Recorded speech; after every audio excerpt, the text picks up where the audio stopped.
Assalamualaikum warahmatullahi wabarakatuh. Untuk kali ini kita akan melakukan uji beda dua sampel dependen. Kita akan menguji pada kelas kontrol untuk mengetahui apakah ada perbedaan antara nilai pretest dan nilai posttest. Kita ingin mengetahui apakah ada perbedaan dari uji beda atau metode media pengajaran dan uji efektivitas dengan pretest dan posttest di kelas kontrol. Kita mengambil rumusan masalah, yakni apakah ada perbedaan yang signifikan antara nilai pretest dan posttest pada kelas yang menggunakan media video untuk pembelajaran biologi. Jadi, media video ini merupakan dari kelas kontrolnya. Kita buka SPSS-nya ini ya, kemudian kita fokuskan ke pretest kontrol dan posttest kontrolnya saja. Nah, jika ingin melakukan uji beda dua sampel, maka menggunakan uji parametrik dan bisa menggunakan uji non-parametrik. Sebelumnya kita melakukan uji beda, sebelum kita melakukan uji beda, sebaiknya kita melakukan uji normalitas terlebih dahulu. Untuk langkah-langkahnya kita pilih analyze, kemudian deskriptif statistik, kemudian kita pilih explore, kemudian pretest dan posttestnya ini kita masukkan. Kemudian pretest dan posttestnya kita masukkan, kemudian kita klik statistik, kemudian deskripsinya kita checklist, kita pilih continue. Oke, kalau sudah kita klik plot. Bagian normality plot with testnya ini pun kita checklist, kemudian kita klik continue. Kalau sudah kita klik OK. Nah, kalau sudah didapat nih hasil of normality-nya. Kalau menurut Dahlan di tahun 2010 kan jika datanya kurang dari 50 sebaiknya menggunakan Shapiro-Wilk ya. Kita bisa menggunakan Shapiro-Wilk dengan rumusan masalah jika signifikansinya itu lebih besar daripada 0,05, maka datanya normal. Dan jika signifikansinya lebih kecil daripada 0,05, maka datanya tidak normal. Seperti pada output ini.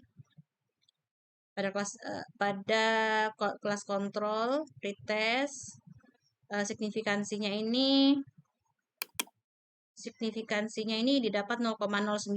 Nah, itu lebih kecil daripada 0,05. Sedangkan pada posttestnya ini signifikansinya 0,018 yang ini juga lebih kecil daripada 0,5. Maka kedua data ini tidak normal. Jika datanya tidak normal, sebaiknya kita menggunakan uji parametrik, yaitu uji Wilcoxon. Dan uji bedanya ini kita menggunakan uji Wilcoxon. Nah, untuk uji Wilcoxon, caranya kita kembali ke SPSS-nya dulu.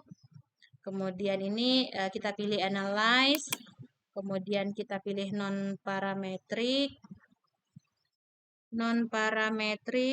Kemudian kita pilih yang legacy dialog, kemudian kita pilih yang to relate simple.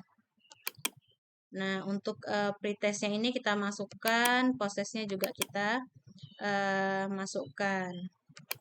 Kemudian pada option, di sini deskriptifnya kita checklist, kemudian kita ketik continue, kemudian tipe tesnya di sini Wilcoxon, ya. Kalau sudah, kita okekan saja. Nah, kalau sudah, ini merupakan output ya dari uji Wilcoxon tadi. Kita lihat pada tes statistiknya, pada kelas kontrolnya didapat,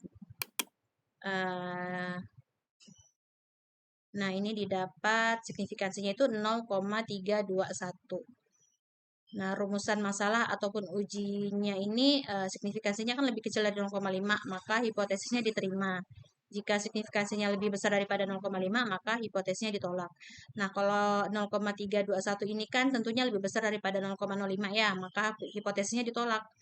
Nah, kalau hipotesisnya ditolak berarti ada perbedaan yang signifikan antara nilai pretest dan nilai posttest pada kelas yang menggunakan media video untuk pembelajaran biologi. Nah, jadi kalau misalnya apakah ada perbedaan? Nah, jawabannya ya tidak ada perbedaan yang signifikan antara nilai pretest dan post-test pada kelas yang menggunakan media video untuk pembelajaran biologi. Dari uji bedanya ini, jadi dari uji bedanya ini tidak ada yang signifikan sama sama aja ya antara nilai pretest dan post-testnya. Nah, kalau tidak ada perbedaan, maka kita perlu menggunakan uji N-gain. Nah, kalau misalnya hmm, eh, kalau misalnya perbedaan kalau misalnya menggunakan uji N-gain, jawabannya kita tidak perlu jika ada perbedaan. Nah, tapi jika tidak ada perbedaan ya, jika ada perbedaan ini baru kita melakukan uji N-gain dari pretest dan post-testnya pada kelas kontrolnya. Setelah tadi kita lakukan uji non parametrik menggunakan uji Wilcoxon, nah, sekarang kita berasumsi nih bahwa datanya terdistribusi normal karena tadi tidak ya, walaupun bukan yang sebenarnya nih menggunakan uji parametrik. Bagaimana caranya? Nah, yang pertama kita pilih analyze, ini kita kembali ke SPSS. Kita pilih analyze, kemudian kita pilih analyze, kita pilih compare mean, kemudian kita pilih yang pirate sample t-test. Nah, kemudian ini tadi kita masukkan pretest dan post-testnya, kemudian kita pilih OK. Kalau sudah, hasil signifikansinya akan kita lihat di sini.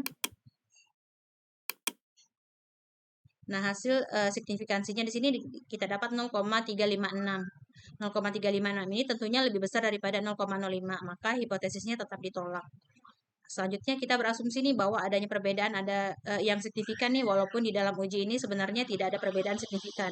Maka kita perlu melakukan uji N-gain-nya. Kita ingin melihat adakah perbedaannya. Nah, yang pertama kita harus melihat dulu nih rumus dari N-gain-nya. Kita lihat dulu rumus dari N-gain-nya. Nah, ini rumus dari N-gain-nya yaitu N-gain sama dengan skor post-test dikurang skor pre-test dibagi skor ideal dikurang skor pre-test. Oke, kemudian kita ke SPSS lagi, kita pilih transform caranya, kemudian kita pilih compute variable, lalu pada target variabel ini kita ketik post, kemudian kurang free, post kurang free. Kemudian nih post testnya ini post test kontrol kita masukkan, post masukkan dikurang pretest, dikurang pretest kita masukkan. Nah, kalau sudah kita klik OK. Kita lihat apakah execute. Nah, sudah execute. Kita cek apakah sudah masuk. Nah, post dikurang free sudah masuk ya. Kalau sudah, selanjutnya kita akan lihat kategorinya nih.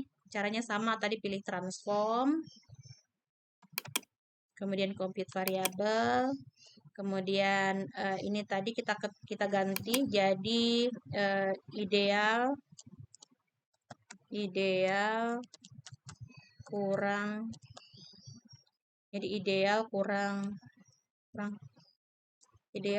free ya, ideal kurang pretest ya, ideal kurang free. Ini jangan lupa kita hapus dulu.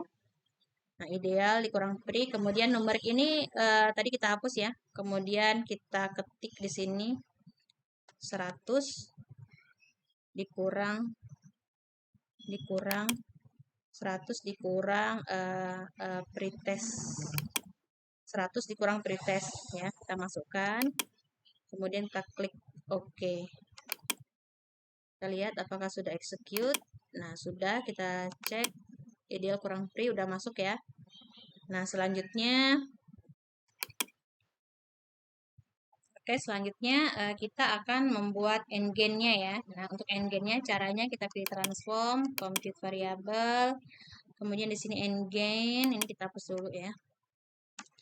N-gain kita masukkan post dikurang free dibagi ideal dikurang free. Oke.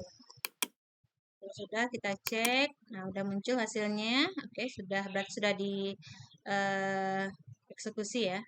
Selanjutnya kita akan mengubah nih n-nya dalam bentuk persen. Caranya kita pilih transform, compute, kemudian tadi n-nya ini tinggal kita tambahkan persen. Kemudian ini kita hapus. Nah, n-gen di sini kita masukkan, kita kalikan 100 karena kita mau dalam bentuk 100%, dalam bentuk persen ya. Kalau sudah kita okekan. Oke, sudah execute. Sekarang kita cek. Nah, sudah ke dalam bentuk persen. Nah, selanjutnya nih kita akan melakukan statistik deskriptifnya. Caranya kita pilih analyze, deskriptif statistik, pilih yang deskriptif. Kemudian n-gain dan n-gain persennya ini kita masukkan. Nah, kalau n-gain dan persennya sudah kita masukkan, kita klik OK aja. Kalau sudah, kita lihat ya, yang kita baca adalah mean-nya di sini. Nah, untuk atau rata-ratanya ya. Nah, untuk n-gain-nya ini, n-gain-nya didapat mean-nya minus 0,2228. Nah, kita lihat 0,228 itu merupakan kurang dari 0,30 kalau kita lihat berdasarkan ini ya, persentase di sini ya. Berdasarkan rentang n-gain di sini ya. N-gain-nya di sini berarti dia termasuk dalam kategori rendah. Nah, kemudian untuk yang n-gain persennya kita lihat nih di sini minus 0,22,27 sekian gitu ya persentasenya ya. Nah, ini juga termasuk apa kalau dilihat dari persentasenya. Nah, kita lihat tadi. Nah, untuk persentasenya itu kurang dari 40 berarti tidak efektif. Ya, nah jadi ada beda jauh.